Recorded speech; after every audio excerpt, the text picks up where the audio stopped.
Bapak Ibu yang dirahmati Allah, tadi bacaan Quran mengisahkan tentang kisah Nabi Ibrahim alaihi salam. Siapa itu Nabi Ibrahim?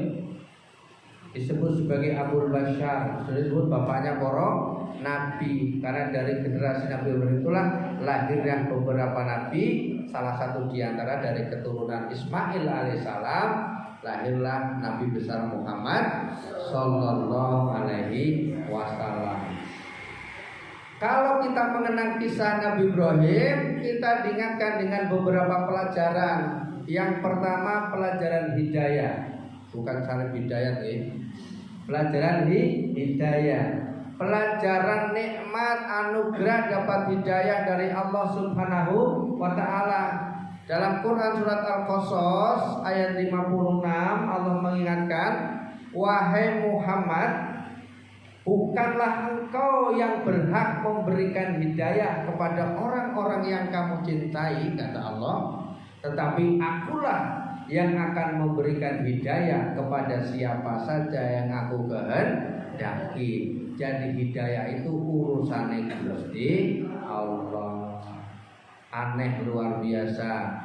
Nuh alaihissalam, nabi, rasul, dakwah siang malam, tapi anaknya tidak mau beriman. Anaknya ora itu hidayah. Nabi Nuh alaihissalam dakwah pagi siang malam, tapi luar biasa aneh hidayah rahasia Allah. Istri Nabi Nuh tidak mendapatkan hidayah. Siapa anak Nabi Nuh namanya, Bu?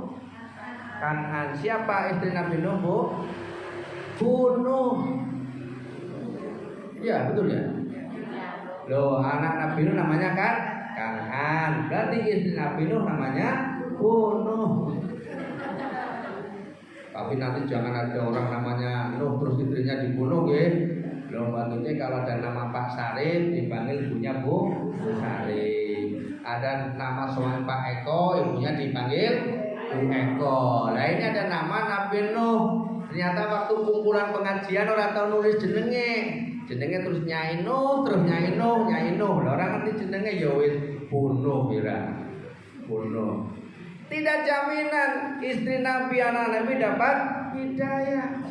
Dikisahkan dalam kisah Ibrahim alaihissalam, Ibrahim Rasul, Ibrahim Nabi. Tapi bapaknya Nabi Ibrahim tidak beriman kepada ajaran Ibrahim alaihissalam. Siapa nama bapaknya Ibrahim alaihissalam?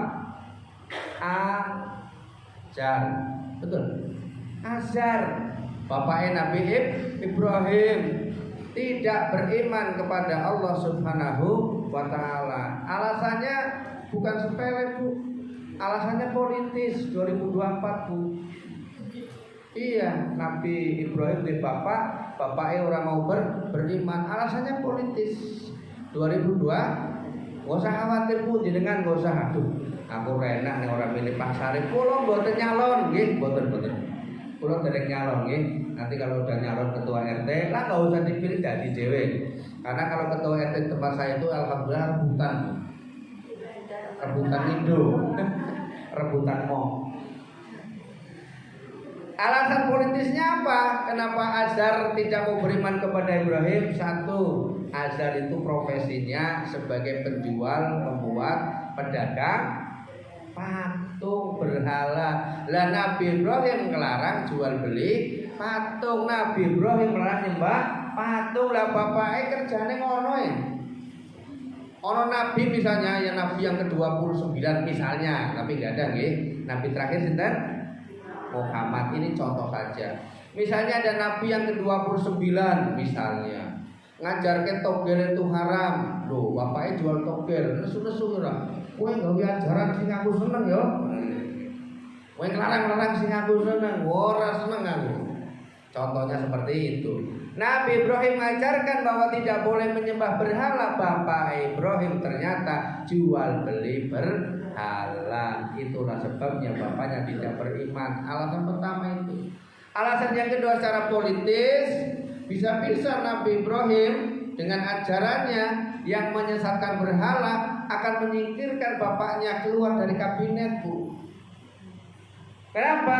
Karena azan itu salah satu kalau bahasa kita yo marbot lagi atau takmir atau pengurus masjid musola, dia yang ngurusin letakkan patung, dia pemimpin doa. Lo nek Tuhannya dibredel, Tuhannya di backlist, lah kok ora dadi menteri repot lah.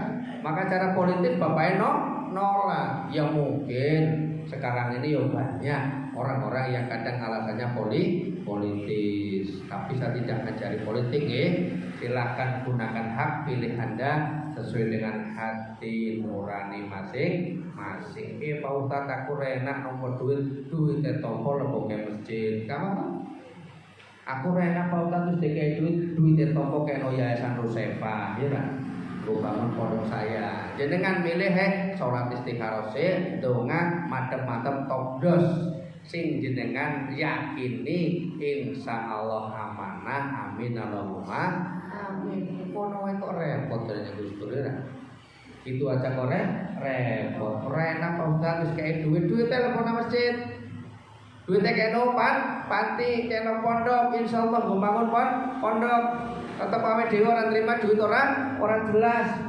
Karena kadang sing dadi aneh nang kehidupan kita nyun sewu nggih, aneh nang kehidupan kita barang haram mo.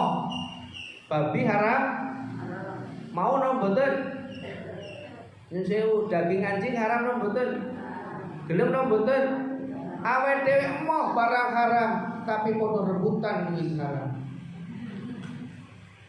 Naudzubillahi min dzalik. Okeh wong ora gelem barang haram, tapi okeh wong rebutan duit haram, bacaan, dikorupsi, rono rene di sana sini. Kan padha harame, padha dosane, tapi aneh.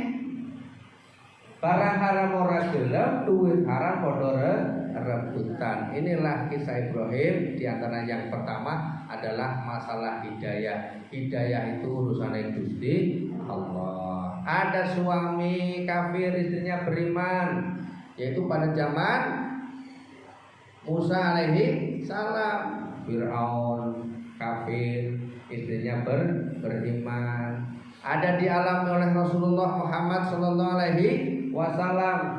Banyak paman-pamannya yang tidak mau beriman, sampai Nabi meminta kepada Allah agar pamannya yang bernama Abu Thalib diberikan hidayah. Tapi sejarah mencatat sampai akhir riwayat hidup Abu Thalib paman Nabi, beliau tetap memeluk agama nenek moyang, tidak mau beriman. Tetapi walaupun mungkin di antara kita ada yang beda keyakinan dengan keluarga, lakum dinukum. Berapa minggu yang lalu Mas yang ikrar syahadat kedua 8 3 mingguan. 3 minggu yang lalu di pondok kami ada ikrar syahadat yang ke-28 dari agama Katolik. Luar biasa. Bapak ibunya ngantar. Wah, ini luar biasa. Biasanya ada orang ikrar syahadat, bapak ibunya orang nganter. Karena mungkin ada ganjalan di hati, ini diantar. Ikut menyaksikan, jadi saksi secara fisik walaupun tidak tertulis, dia hadir, ikut ramah-ramah bareng. Saya sampaikan di depan orang tuanya, di depan anaknya, Mas, walaupun jenengan sekarang sudah memeluk agama Islam, kewajibanmu kepada orang tuamu tetap harus ditunaikan. Hormati orang tuamu, muliakan orang tuamu, dan kamu tetap menjalankan syariat agama Islam. Karena Islam tidak mengajarkan agar anak durhaka kepada kedua orang tua walaupun beda agama. Subhanallah.